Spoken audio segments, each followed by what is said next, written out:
Hello बच्चों, आज मैं आपके लिए कुछ न्याय की अवधारणा से संबंधित जो हमारा टॉपिक था उससे संबंधित कुछ प्रश्न लेकर के आई हूँ, जो कि परीक्षा की दृष्टि से बहुत ही महत्वपूर्ण प्रश्न है। मैंने पूरे पाठ से का अवलोकन कर प्रश्न बनाए हैं। जैसे कि पहला प्रश्न है, पाश्चात्य राजनीतिक चिंतन में न्याय की सर्वप्रथम व्याख्या किसने की?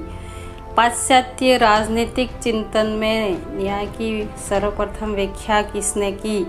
तो प्लेटो ने। पाश्चात्य राजनीतिक चिंतन में न्याय की सर्वप्रथम व्याख्या प्लेटो ने की। प्लेटो के अनुसार न्याय क्या है?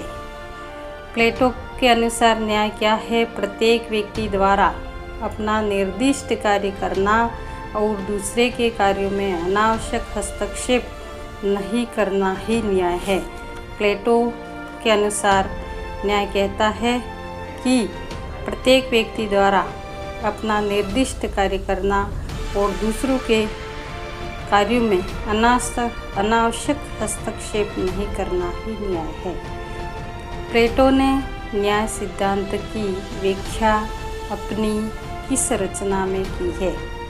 प्लेटो ने न्याय सिद्धांत की व्याख्या अपनी किस रचना में की है? तो प्लेटो की जो एक किताब है उसका नाम है रिपब्लिक। रिपब्लिक में प्लेटो ने न्याय के सिद्धांत की व्याख्या की है।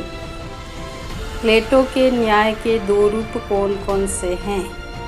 प्लेटो न्याय के दो रूप मानता है, एक व्यक्तिगत न्याय और दूसरा सामाजिक न्याय।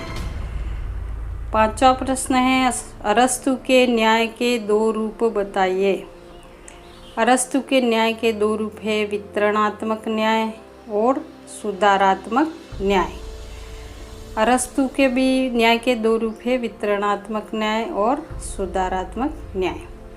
जॉन रॉल्स ने न्याय संबंधी विचार किस पुस्तक में दिए?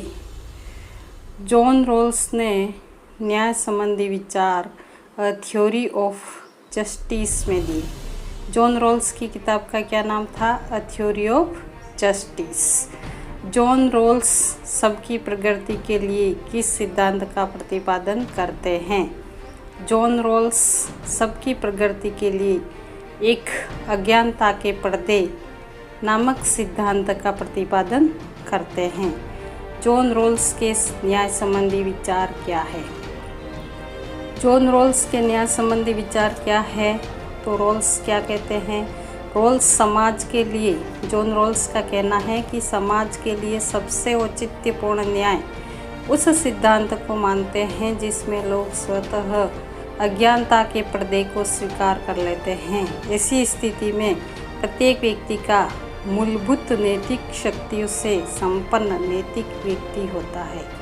रॉल्स का कहना है कि समाज के लिए सबसे औचित्यपूर्ण न्याय उस सिद्धांत को वह मानते हैं जिसमें लोग स्वतः ही अज्ञानता के पर्दे को स्वीकार कर लेते हैं। ऐसी स्थिति में प्रत्येक व्यक्ति का मूलभूत नैतिक शक्तियों से संपन्न नैतिक व्यक्ति होता है।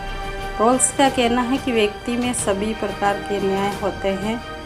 व्यक्ति का जीवन सभी प्रकार के न्याय से परिपूर्ण होता है, जैसे नैतिक न्याय, कानूनी न्याय, राजनीतिक न्याय, सामाजिक न्याय और आर्थिक न्याय।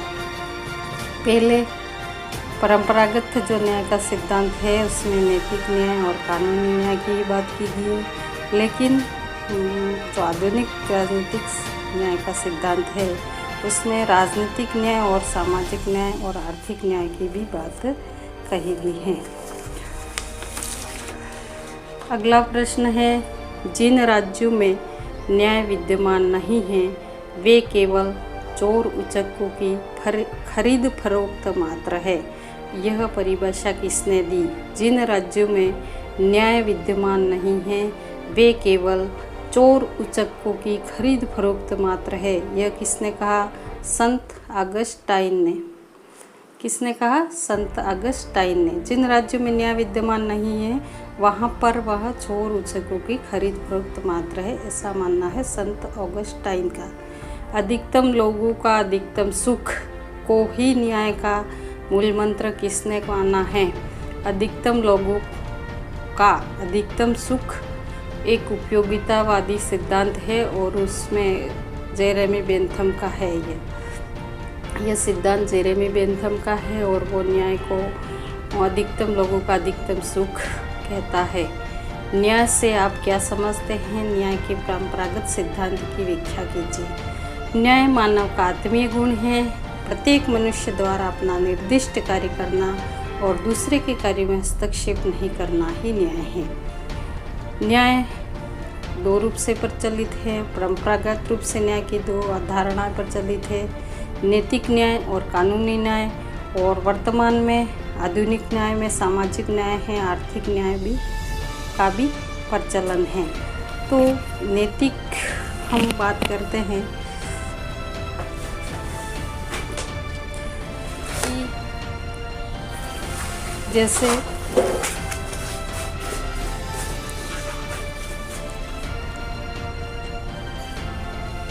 न्याय के विविध रूपों की व्याख्या कीजिए। तो नैतिक न्याय क्या है? नैतिक न्याय है न्याय की मूल धारणा नैतिकता पर आधारित है। नैतिक न्याय का मानना है कि न्याय की मूल धारणा है वो नैतिकता पर आधारित है, जिसमें कुछ सर्वव्यापक, अपरिवर्तनीय तथा अंतिम प्राकृतिक नियम हैं जो व्यक्तियों के आपसी संबंधों को निरूपित करते हैं। इन प्राकृतिक नियमों और प्राकृतिक अधिकारों पर आधारित जीवन व्यतीत करना ही नैतिक न्याय है। ये नैतिक न्याय है वो पूर्ण रूप से नैतिकता पर आधारित है। वो कहता है कि प्राकृतिक नियमों और प्राकृतिक अधिकारों पर आधारित न्याय ही नैतिक न्याय है। कानूनी न्याय, राजनीतिक व्यवस्था में कानूनी व्यवस्था को न्याय व्यवस्था भी कहा जाता है। इसमें से सभी नियम और कानून शामिल हैं जिनका नागरिक स्वाभाविक रूप से अनुसरण करते हैं। कानूनी न्याय की धारणा दो बातों पर बल देती है। सरकार द्वारा निर्मित कानून न्यायोचित होने चाहिए। सरकार द्वारा ऐसे कानून जो न्यायपूर्ण ढंग से लागू हो। नैतिक न्याय और कानूनी न्याय, राजनीतिक न्याय, आर्थिक न्याय, इन सभी पॉइंटों को अच्छे से लिखने के बाद में उसमें उसका विश्लेषण करना है इस प्रश्न में।